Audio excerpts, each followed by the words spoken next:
shave my legs. Fuck off, you shaved them this morning. No, I pluck them. Really? Each individual hair. I said that's what you spend your days doing. Yes. Not now I know what an working or Indycar driver contributing. does. It took me like 11 hours. Really? Damn. Good thing is I'm hairless from the eyebrows down. And cut.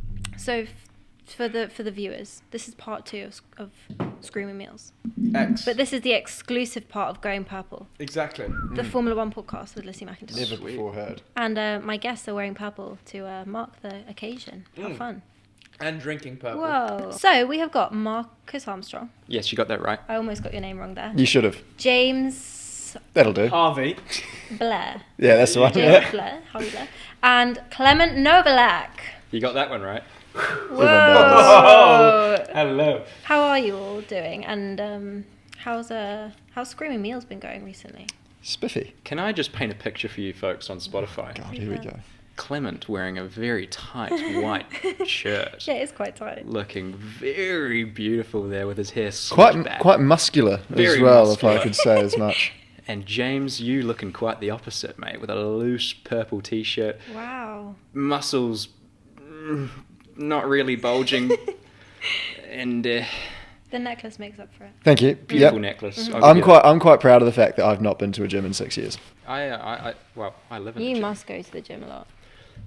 Well, I'm not going to go into it, but yeah, I have to. It's sort of part of the job, unfortunately. You were just saying before, the neck gets... you noticed how sore your neck I got when did, you were in the yeah. passenger seat with Nico Hulkenberg. Can't speak. Hulkenberg, yeah. Um, Well, you've got a new job now. Last time I saw you, you were in F2. You're now in Indycar. yeah, How has the transition been? I mean, not only in terms of on track, but you've had to move your entire life across the pond. took the leap of faith going to America, Yeah. some would say. But it's been good because it's a completely different vibe. Like the sporting side of things is so much better, if I may say, in the sense that if I have a bad day, I'm sort of 0.3 off as opposed to 1.7 seconds off, which is quite common in Formula 2 for whatever Yeah, reason. well, if you're 1.7 seconds off in F2 now, you're probably on P2. Yeah. So unless and so it was like I feel like it's in IndyCar it sort of suits me a bit more, Really? just from a driving point of view. But as well, living in Indianapolis is very different because I was living here in London, which is just down the road from Clement Novalak, mate. So you can imagine how that is. Awful. Well. For those wondering. That is extremely rude. Strong. Yeah. Bloody hell. I live with Clement Novalak and it's Do great you actually? You live So, yeah, together? he's I bet it's actually smelly. just moved in recently. Aww. Yeah. It's great fun. We've got matching The pajamas. insurance and- broker and the F2 driver. Yeah. Yeah. Wow. Yeah. So That's a bachelor match pad. made in heaven. Nice. Yeah. E Entertainment's looking at making a sort of live docuseries of A reality us. TV show, Yeah, keeping sort of- up with What the would you lovers. call it? What would we call it? A reality show about the two of us. Get rich or die broken. Absolutely. Yeah. Big time. That's funny. Cuckoo this Saturday? That could be another one. That sounds like episode 1. The pilot. Yeah. No, so it's a completely different vibe. Indianapolis is quite low key in a way, but like easy to sort of focus on the job at hand, which I'm at the factory every day, which is quite unusual because in F2 we would not do that. We'd sort of just, to be honest with you, I don't think the engineers or the team would really want the driver at the factory too In often. F2. Why? Because, I mean, like, they sort of just want to crack on and do their thing, whereas in IndyCar, the driver is essentially another engineer on the team. So they want you to be there, they want you engaging, being involved in the meetings, probably a bit more similar to what you'd find in F1. And then, I mean, I'm enjoying it. Where I live, there's like 5 IndyCar drivers on my floor. Really? Yeah. You all live in Indianapolis. Yeah, I got to experience the Indianapolis nightlife quite recently, What's actually. that like? I got punched. Got Why? punched because. By who first? Who punched you? I Unknown. don't know. Unknown. Oh, a strange? But 50 Cent. 50. He was in the club, Oh, okay. literally. And Yeah, 50. Wow. so I was like pushing my way to the front. I want to see Fiddy, yeah?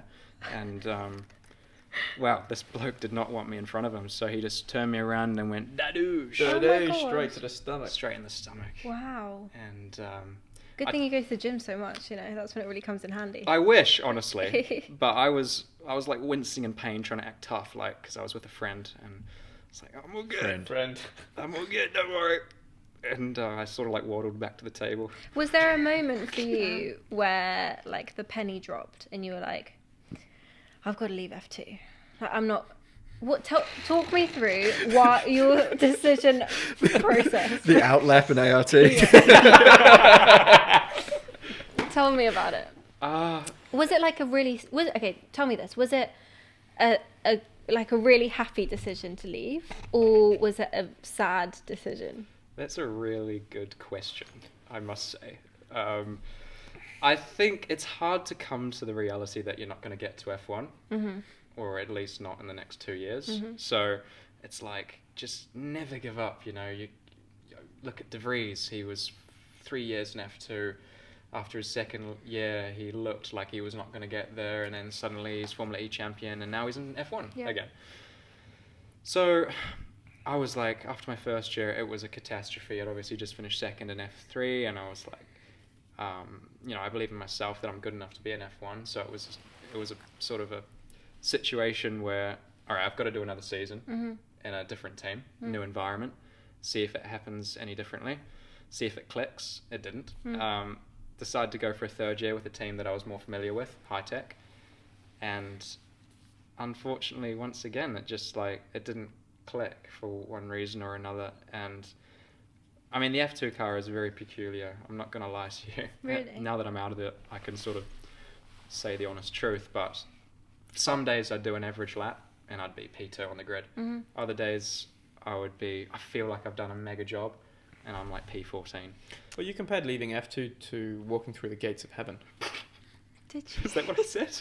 Yeah. I actually do remember when I left the F2 paddock for the final time, and I was like, wow, joyful, I must say, but also like... Pissed as a chook. No, not pissed as a chook. No, it was almost like it taught me a lot, because there's so many difficult situations in F2 where you can't control a lot of those situations, so you've just got to be positive and make the best of it. So on that side, I feel like I learned a lot, and it's going to help me in IndyCar in the future. But unfortunately, on the sporting side, we just didn't get the results. So I'm not going to get an F1 seat. I feel like it's tough leaving F2, because once you leave F2, you don't go back to F2, right? When you're in F2, it's like there's so much potential, and it's really tough because, okay, I'm assuming that the dream for most of you guys is to go into F1, but there's 20 seats on the grid, and I would say there's many drivers that, you know, deserve a seat. And there's all that potential in F2, but either you leave and you go to Indy, NASCAR, Formula E, whatever, or you stay there for a while. Is that right? Like, you can't really go back, basically. I mean, it depends. You got some drivers that stay there, you know, a lot of years. Yeah.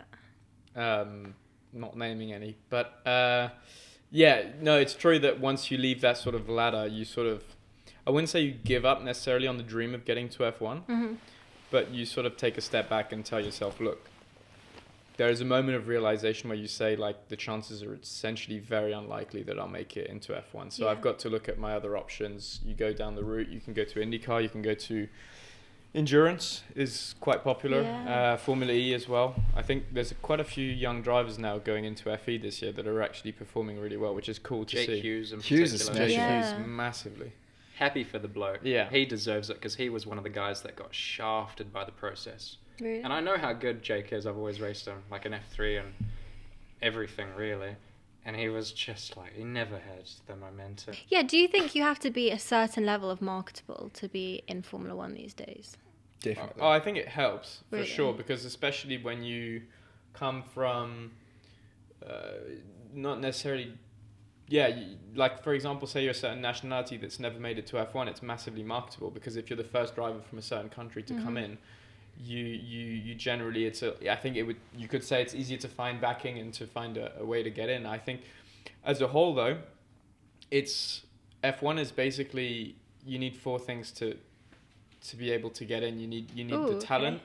Yeah.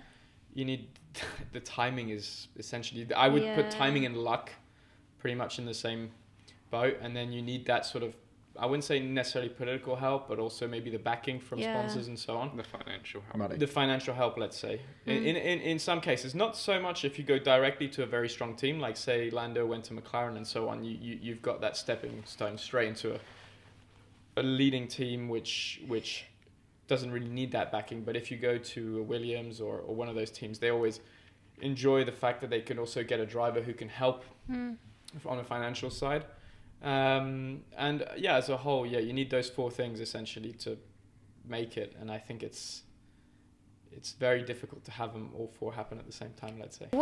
How does it feel when you're in F2 and you start to see people that you've been in F2 with for a long time make the big decisions, whether it be to leave and go into another series or they're going into Formula One? Is it kind of, I mean, how does it actually feel? Like and also your teammates, your old teammates left now. Yeah. Like how much does F2 actually change year to year? Oh, massively. I mean, I feel like the old guy around the paddock now. Do you actually? It sounds bad. How I'm old are you? 22, but it feels like I'm the oldest there. Clement, it's also, I'm so sorry, it's also the briefcase. No, but the briefcase is like, it's a fashion statement. Oh, I see. Okay, What are you fine. carrying in that briefcase, Yeah, I'm mate? really just. Yeah, what no, this documents is are coming secret. around? This will come out in a TikTok video down the line of actually What's what in my goes on into that briefcase? suitcase, in that briefcase. Because I know but for yeah. a fact F2 teams don't give you data to take home. No. But generally, I mean, the feeling that you get from seeing drivers move on and go into different series, like for me, obviously, I felt really happy, for example, for Marcus to go to IndyCar and straight to Chip Ganassi, because in a sense, as much as we're almost the same age, I've always seen him as sort of like a couple years older than me, in the sense that he was, more mature, I guess, more of a bigger brother, and always actually in a category above me. So when I got to F2 and we raced each other for a year, and him moving on to Indy was really, really nice to see. It's also cool seeing some of the guys that you raced against. Like, for example, I take Logan. I raced Logan in 2015 World Championships. He won that race, and I finished second at the Worlds in karting. And to have him now be in F1, it's also quite cool. Obviously, sometimes you're a little bit envious, and you're like, I wish that was me. But at the same time, it's cool to see some guys that you raced against be in that seat and make it ultimately, and have the dream that you have. And generally, I'm not really one of those people that, feels badly about it. I just find it really awesome to see people actually achieving what they want to achieve, and so it's cool to. That's really tough. Like, that's very big of you to be able to say. Well, ultimately, you're happy, aren't you? I'm happy You're with happy what for I you. do. Like, in the end, Clem, do you love life? No, but yeah. No, but in the end, I love what I'm doing. Like, I really enjoy being in F2. Obviously, anybody would say, I wish I was in F1. But at the same time, like, I'm in already a pretty privileged position to be racing F2. Yeah. And I'll have something to go into down the line, whether it's F1, whether it's something else, I don't know. But, I'm not working in a 9 to 5, let's say. Yeah, 100%. I'm doing something I love, so I guess I can't really complain. So you two raced against each other? Yeah. And you two never raced? Say We raced that. in the same race. We were on the same track at the same time in the same category. Right, okay. And then you two raced against each other? Nope. No, but you two have. I met him on a night out. Did you? Yeah, I guess Really? so. Do you remember the first time you met? The first time I actually properly met James was the pod. Yeah. Tell me, James, about what you do. I'm actually really interested. No, I'm really interested. Feel free to just skip forward 5 minutes, viewers. No, so similar to Marcus at least, I had to give up on the dream of Formula One, but I realised that a lot earlier, probably about age 12 or 13. No, it's just I realised quite quickly at a certain point that like being a professional racing driver for me is just not going to be the case. Probably when I was about 16, I was like, it's not going to work. I need to go find something else to do. Okay. So I then just got. It's been a progressional series of lucky events essentially from there to get to where I am now. If I got offered a job to come to London straight out of school from a friend of my dad's, there's nothing special about me. It's just right place, right time. So I came here, moved to London when I was 19 or 20, worked in insurance for 18 months doing aviation, then commercial property. And then one day the phone rang and said, hey, we've got a motorsport insurance job that needs filling. We've noticed on your CV, one of your interests is motorsport. Do you know anything about the industry? And I was like, well, how long you got? I've got all of these fancy mates, being Marcus Armstrong, Callum Ilott, and, Scott Dixon, whoever else. Dixon's the only fancy mate there, mate. Yeah, well, you guys are pretty bougie. But and then I was kind of the perfect fit for that So you role. do his insurance? Yeah, I do. I Do do you both of their actually? insurance actually. No way.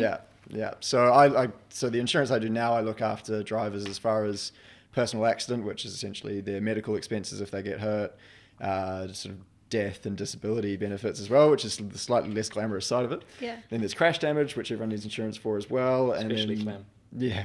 Crash And damage. You know what? The then- funniest you're thing alright. is, I'm actually one of the best drivers in terms of that. Crash damage, I've probably done one front wing in the last Mate, you 3 ain't years. pushing hard enough. Come on. Well, I did push into you, I remember. Oh last yeah, year. whenever you fucking crash, it's into me. I'm pretty sure.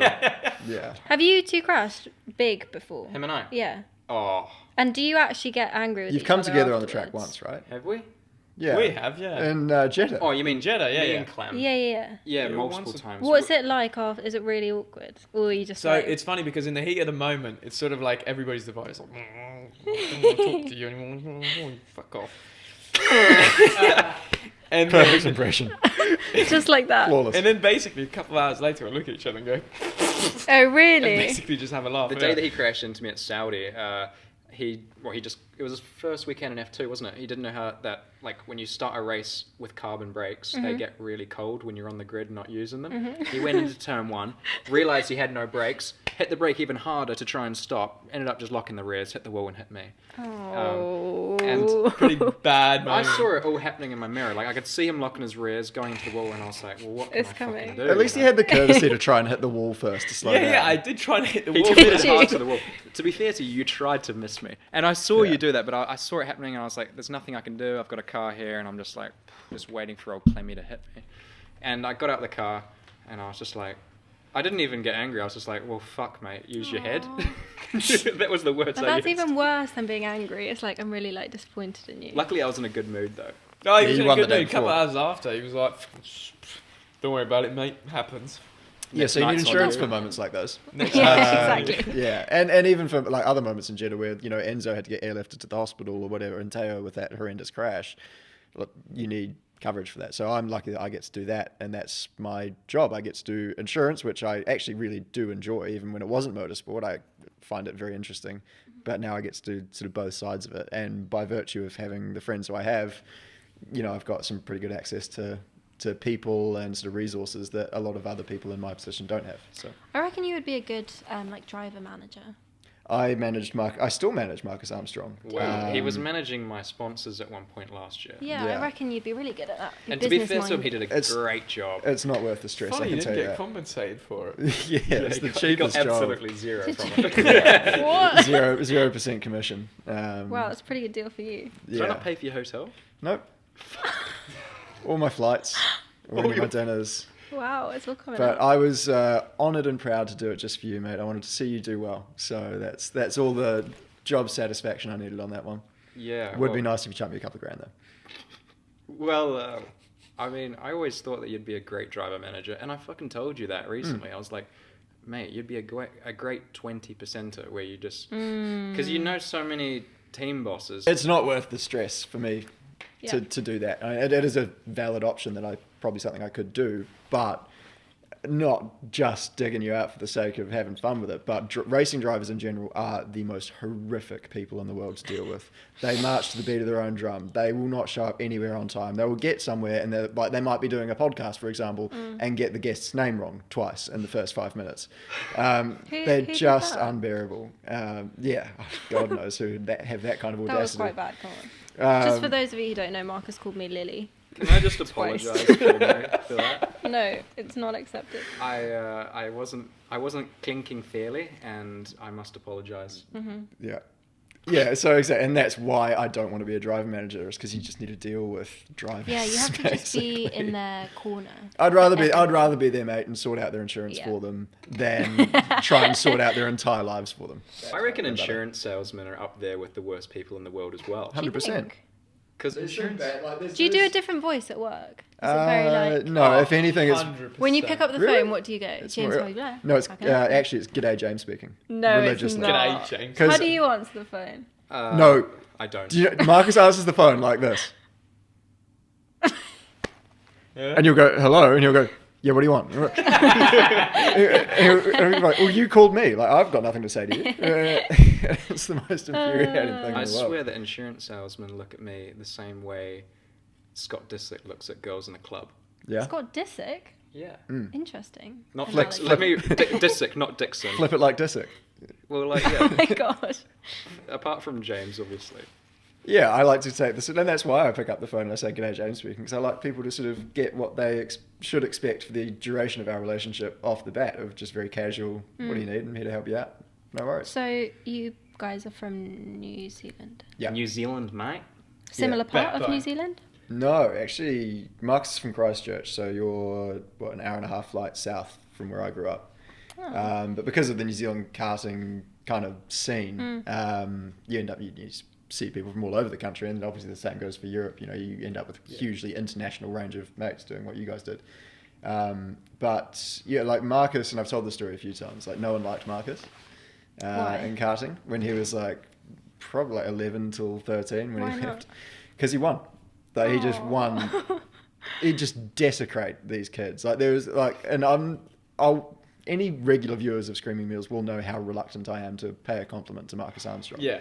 But I remember there was one race in Te Puke, which is in Tauranga, and it was pissing down with rain, horrendous rain. And this is a national level race, and he beat the guy who finished second by something like 18 to 22 seconds No in a way. 24 lap race. And that guy, I won't name him and shame him, but he's a very, very good driver, the guy who finished second there. Would I know who he is? No. Okay. But more than that, he was a very good karting driver. Got it. And so when you're pulling out those kind of results, and New Zealand is horrendous for tall poppy syndrome, I think it's probably one of the worst countries for just, if you're doing well, we will try and shoot you down. Parents, like other drivers, but parents would like hate you and like scream at you. One time I was at a karting race and I overtook his kid on the last lap or something, and his father came to me afterwards and like started shaking me and like said to his kid, like, you got to punch Marcus. So I must have been maybe 12. You know who I'm talking about, right? Yeah. Okay. Look, my dad never ever came to watch me race. This one time he happened to be there. My dad's a 4-time New Zealand judo champion. And he's like, right. My dad's stronger than your dad. My old man's like, oh, no, you don't. So he like runs down there where, you know, I don't know. Can you imagine like 11-year-old kids being abused by this old man? Oh, I just have this picture of you now, and it's making me really sad. Yeah. Moral of the story is just don't deal with Don't guys. So yeah, so I felt bad for you. I was like, why does everyone hate this kid? Just he wins, so I'm going to be friends with him. So like, and then we just got chatting one weekend in Christchurch. That's not actually the true story. Isn't it? Didn't you get massively steamed and ask Marcus for the videos? Okay, yeah, that's true. I think we talked about this on our last episode of Clem's Wine Corner. By the sort of latter stages of my career, when I realised that it definitely wasn't happening, I started just showing up to race events purely for the prize giving and like the drinks afterwards. Like that's why and that's why I'm such a good insurance broker. I just wanted to show up, have a few drinks, and have a few laughs with some drivers. Fair enough. So I ended up taking all of my clothes off to Bohemian Rhapsody, and not all of them, like down to my pants. And Was this in Blenheim? Christchurch, actually. This is after the national schools in 2013. I mustn't have been there for that. No, you I were, because reckon you would have you remembered filmed it, that. and then I asked you, I was like, have you got that video? It's quite fun. Oh, that's- And then we just kept purposely chatting, forgotten. and it developed from there, and now we have a multi-media franchise called Screaming Meals. Wow. And Clem, Oh god. okay, I've noticed there's a lot of questions about your accent. Of course. Because apparently it changes With the wind. with the day, with Massively the so. mood. What is the true accent of Clement Novalak? Boarding school. Okay, so the true accent is it's many years in Switzerland until the age of 14, so very international at the time. Okay. Then I moved to the UK, went to boarding school. Did you? Yep, How did you find that? hilarious, great fun. I'm not gonna there's loads of fun stories from boarding school regarding like basically me and my friends. Put it this way, I was rooming with the Prince of Malaysia. Of course you were. So Of course you were. That's such a Clem thing. Eh? So put it this way, we didn't really put that much time into our work, and we had a good time back in boarding school. It was good fun. Did Are you still in contact with the Prince of Malaysia? Yep. Yeah, I am. Yeah. So I did a bit of boarding school for a couple of years. Then, funnily enough, I had a mechanic in karting who was very Irish. You'll remember Big Bird. Top of the morning to you. Top of the morning, Toy. How you doing, mate? Fucking fantastic, like. Fucking great. That's actually not bad from you. Absolute backbone there, mate. Oh. And so yeah, I did a bit of that sort of had its own twist into my accent, and then I met these two fuckers who are practically full New Zealanders, and so yeah, backbone. Well, back to Indy then. Oh, lovely. I love talking about myself. Talk Yeah, we know. not about you. About how. So we spoke earlier in part one a little bit about why it's North American based, etc., etc. Is IndyCar as multicultural, shall we say, as Formula One? Do you think? That's a tough question to answer. I'd say the short-term answer is no, but I think the potential long-term answer is yes. It's becoming increasingly more European, actually. Oh, okay. Like when I think the misconception of IndyCar is that it's mainly American, like with the engineers and the mechanics. Yeah, and whatnot. I feel that. But then IndyCar and NASCAR are often compared as well. Well, NASCAR is obviously much more American. Much more American. Yeah. Whereas IndyCar, like, okay, my engineer he's American, but my strategist is a Kiwi. Oh, really? My mechanics are Japanese, English, and one Canadian. Mm-hmm. So it's like our team is just completely multicultural. And then also on the grid, I think the American drivers are almost disappearing in a way, aren't they? Like, yeah, I think it's getting pretty tough for young American drivers now. because they have their own ladder. It's like they have their own different names: F4, F3, F2. So that's what F2000. USF 2000 was Indy Pro last year. It might be called something else now. Indy and Lights or then something. Indy Lights, which is now Indy Next. Okay, and it's I mean, my opinion is it's difficult for those guys to get a chance when now IndyCar teams look at F2 and F1 Yeah. for drivers. Yep. So a lot more of the drivers are European. Obviously, like Grosjean, he brought a lot of attention Yeah. to the fact that like F1 drivers can go there and do well immediately. And now pretty much, well, for the past couple of years, we've had F2 boys go. Mm-hmm. So Callum, friend of the show, Christian Lundgaard, Yeah. and now myself. Did someone else go from I F2? feel like there is someone we're forgetting. but- Yuri's coming slowly, Yeah. ever so slowly. And so it's almost like, in my opinion, F2 is like the best preparation for Indy For and Indy. F1. well, not really F1 to be honest, Do you not No. think? because it's so different. Like F2 is so like, wow. What do you mean by that? You said it twice. F2 is not very nice to drive, is it, Clem? I think Liam Lawson put it pretty well, didn't he? No, it was Dan Ticktum. Okay. He was travelling around the Budapest International Circuit. Was roughly about 14 laps Travelling into his around. race. Had obviously lost the tyres; they were long gone. Yeah. And he compared it to a cross between a boat and a rally car, which is actually very, very. It's a good description. It's a very good description to come up halfway through a race, I think. yeah. Well, when you're How has waiting, he not got a podcast, by the way? he's come.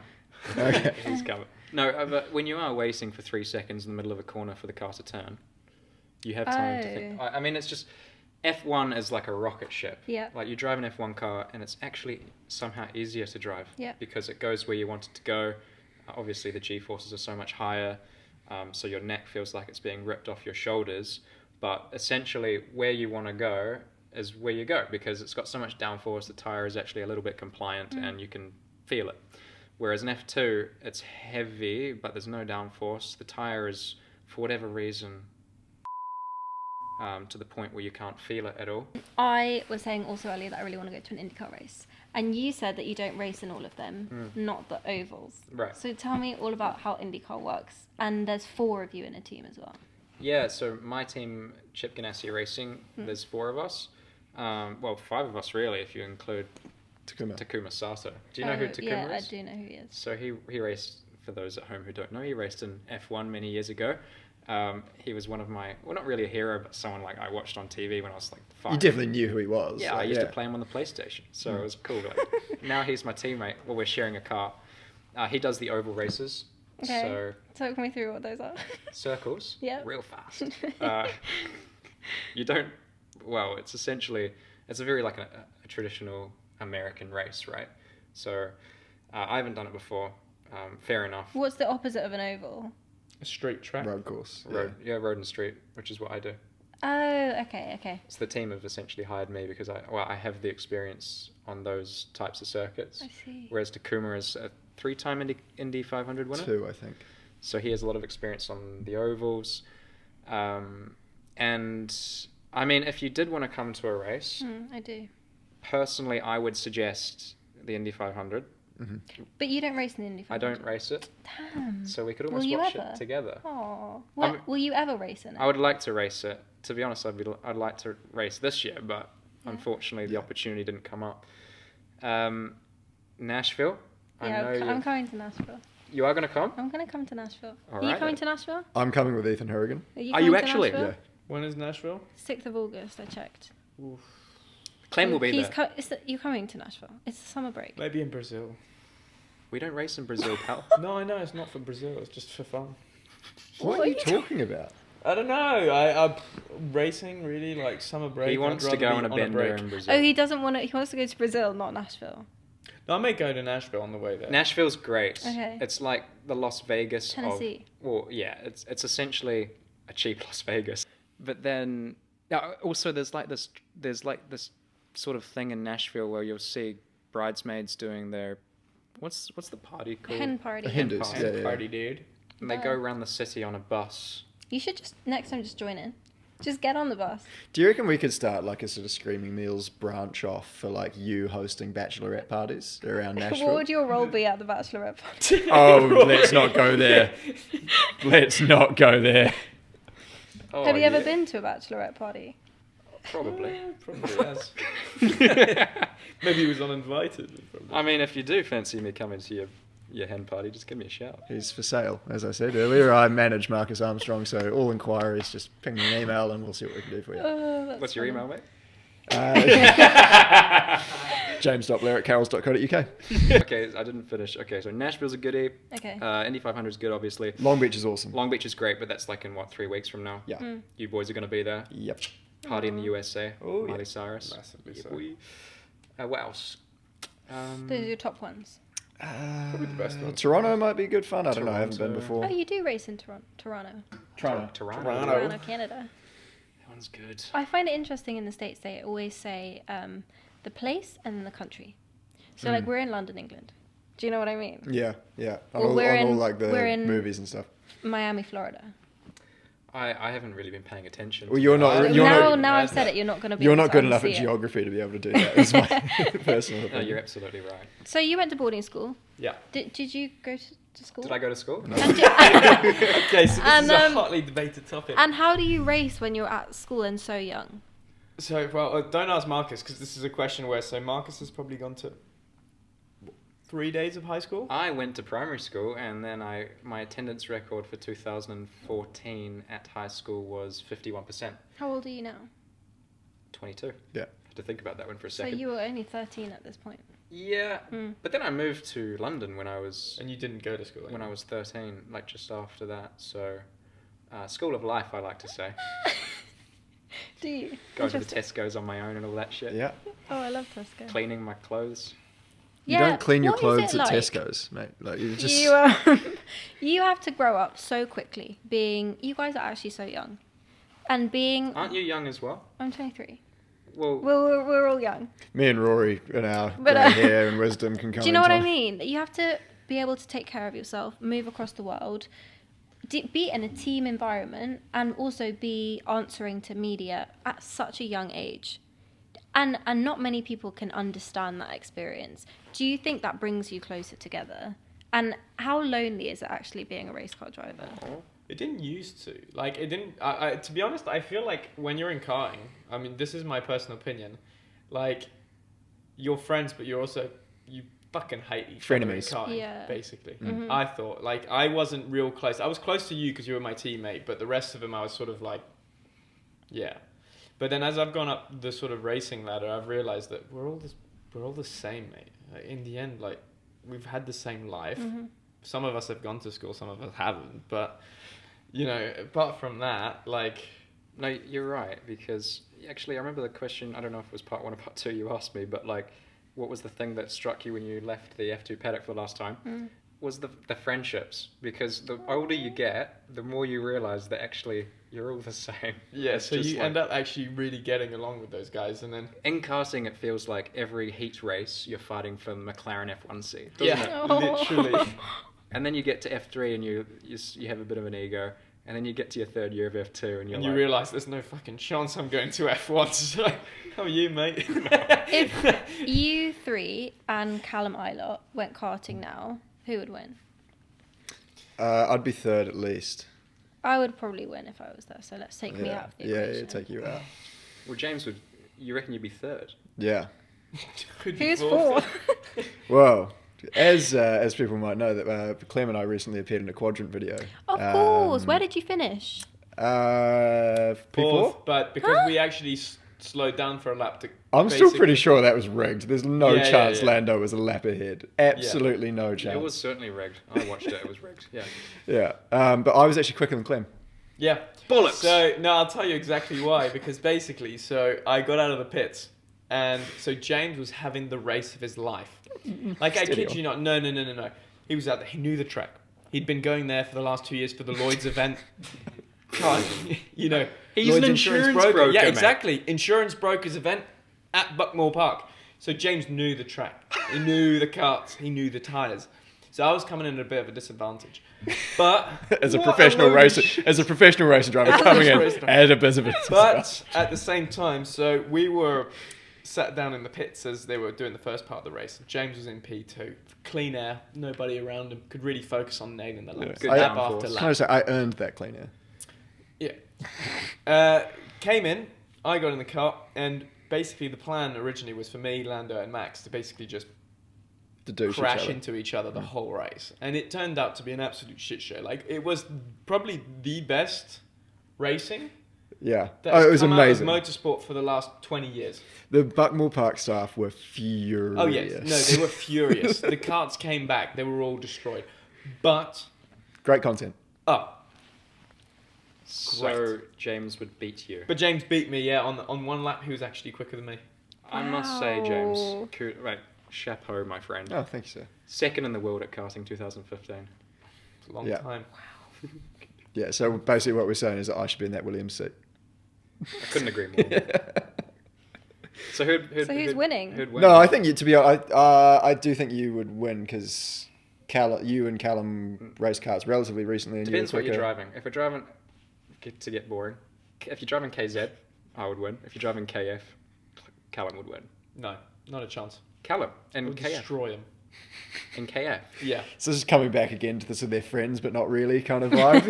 Dismantle. I would end him. Listen to podcasts, by the way. Yeah. Just I'm quickly. a massive podcast Really? listener. I literally, no word of a lie, I always have a podcast on. What's your favourite podcast? Hiraki Big Show, Yeah. Yeah, same. by far. Backbone. Yeah. And what else is quite good? I listen to a lot of sports radio. Yeah, I don't do many sports podcasts. Like comedian podcasts are the only things I really listen It's to. so hard to outside be of- funny, though. Yeah, I feel that. No, but like, if you say a joke and no one laughs, it's awkward as fuck. I don't let that be He was a actually problem for me. Yesterday, Yeah. he told me he's going to start a career in stand-up comedy. Yeah. Wow. No shit. I said I'd given it some thought that Give I might me have your a best go. joke, like straight off the bat. You don't want that on your podcast. I'm saying that. I listen to the odd podcast. I'm really a big Hiraki Big Show fan, to be fair. It's sort of like my bread and butter before a race. So wake up, similar to Marcus last year. We had this podcast where we talked about our pre-race routines. And Marcus sort of set out his, and obviously that was very close after the weekend he beat me off the line in Zandvoort. So since then I've sort of applied it to my own sort of pre-race routine. So I wake up, no breakfast, straight on the Hiraki Big Show. I thought Shower. you were going to say no breakfast, straight on the bodies. Straight on the hard stuff. Shots of vodka. Also, Not quite. But yeah, Hiraki Big Shows. I listened to your podcast this morning Did you? when I And was in the gym. And Oh God. Loved it. Really? It wasn't really the thing to listen to when you're like trying to do bench press and all that. Why is my voice not comforting enough? No, it's too Comforting. Yeah. Yeah, you actually want somebody Yeah. to I'll tell you lift a the true thing. story. One time he sent me a voice note, like a 2-minute voice note when I was in New Zealand, and I was in the gym doing like back squats with like bit of a fucking flex here, but 80 kilos, nothing much.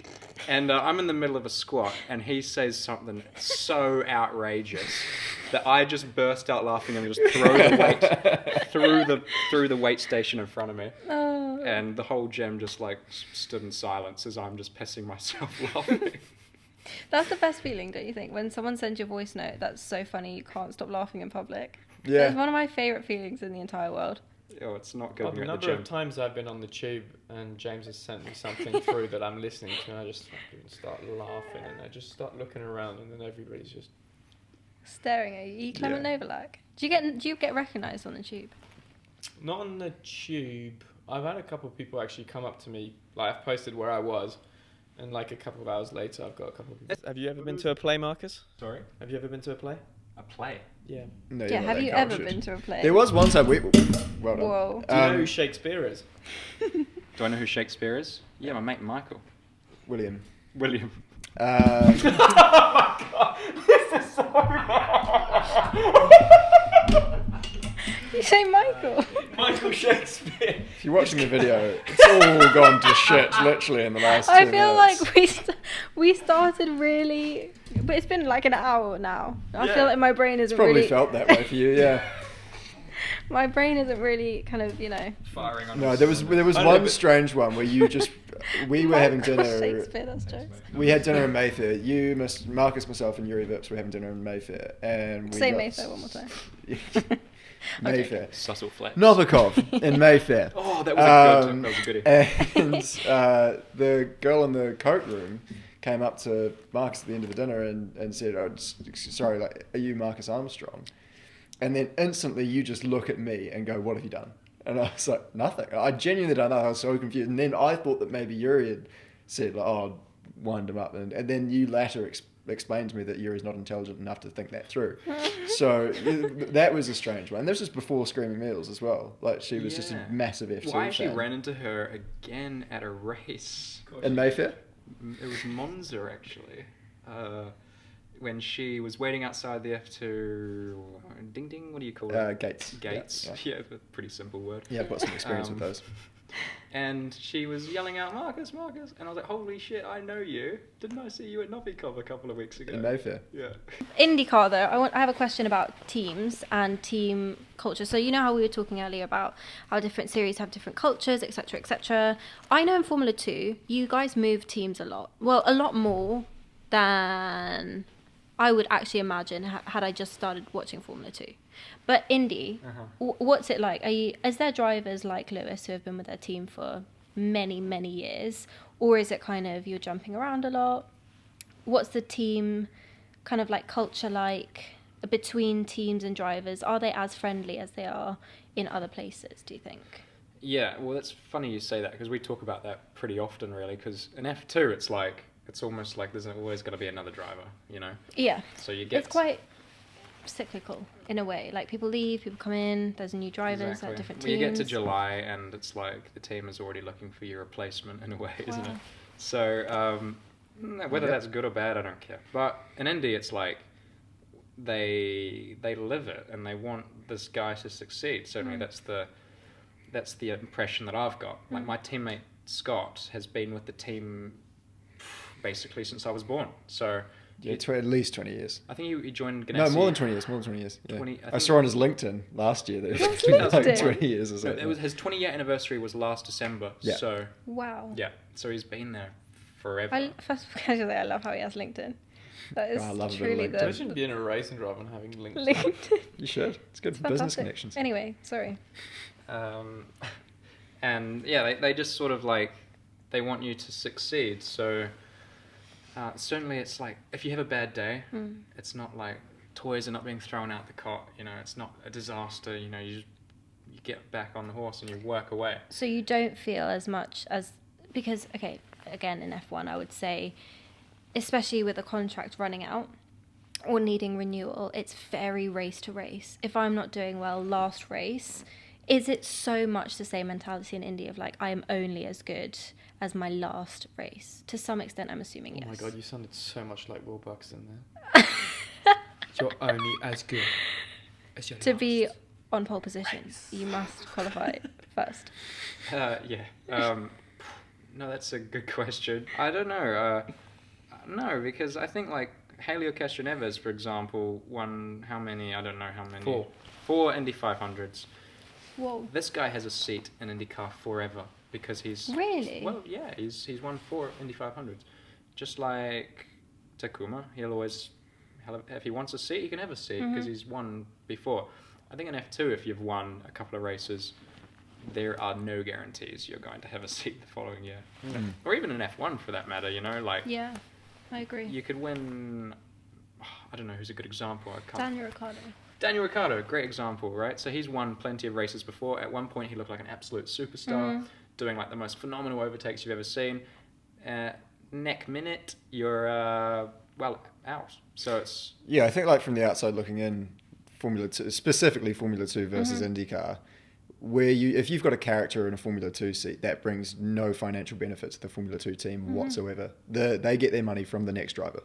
Whereas in IndyCar, if you've got a character like your Pato O'Ward or your Scott Dixon's or anything else like that, their marketability can produce revenue for the team. So it's more valued, and so your stock will go up more as a bit more of a character in IndyCar than it ever could in Formula 2. Because it's, again, like being a character has no financial benefit to anyone in Formula 2. Do you think that Indy needs to make something like a Drive to Survive, like a behind the scenes, to bring more... I think more people in the next 5 years will be interested in IndyCar. Well, they are doing... CW are doing like a documentary this year for IndyCar, which is essentially... really? It's called 100 Days to Indy, but it's sort of based off Drive to Survive. I haven't heard much about it, to be honest, but I hope that they go in the same direction as Drive to Survive. IndyCar need to glamorize it. They need to make it... Because essentially, there's all the ingredients there to make an awesome documentary. They just need to, like, maximize it. Rory should be doing it. Yeah. Yeah, well, we were Right. just talking about chasing the dream. I mean, Clem's just run away. Yeah, Clem's just left the room. Where'd Clem he just go? left. I've got no idea. But, I like how he literally just got up and walked out. He's probably got to reconfirm his pilot for later on. Yeah, chasing the dream is also good. Chasing the Dream is amazing. It's been described as a masterpiece that could rival those of Van Gogh and Monet. Absolutely. And I don't And disagree Michael with those Shakespeare. statements. The Washington Post also said that, right? Yeah. Phenomenal quote. Who's the nicest IndyCar driver? Ooh. Connor Daly's pretty cool. Like, Oh, I've got I don't know him heaps of well, time though. for him. I don't know him well. Yeah. Marcus Ericsson's a lad. Really? I love that bloke. Dixon's like the Tom Brady of IndyCar, would be the best way to put it. Yeah. Yeah. He's he's the Lewis Hamilton of IndyCar, isn't he? Isn't it funny how we talk about like the Lewis Hamilton, the Valentino Rossi? Like, who's the GOAT? That's a good question. I mean, I said in part one, like, I think I could genuinely do a TED talk on why Dixon's 6 IndyCar championships are more impressive Yeah. than Hamilton's 7 I couldn't F1 agree World more. Championships. Yeah. Wow, that's quite a big thing to... Well, because, I mean, ultimately, if you look at a number of the years, there's like absolutely no disrespect to Lewis Hamilton whatsoever. He's phenomenal. But when you're...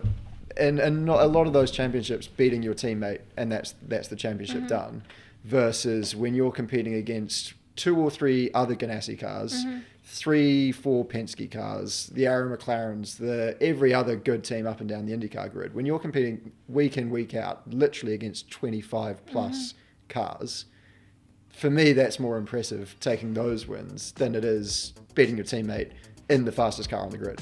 Okay, I got you. And you would say the cars are more equal in Indy? Definitely. Okay. A notable mention to Dario Franchitti. Oh, definitely. Yeah, massively as well. Right, guys. Well, I think we should wrap it up. It's been lovely to chat to all of you. Thanks for Likewise. having me on your pod. Thanks, Lissie. You're Way. Nailed it. welcome. How long did that take you? 2 hours. Yeah, g'day, mate. Well, what do you say in New Zealand? Like, as like a bio? Backbone. Yeah, cheers.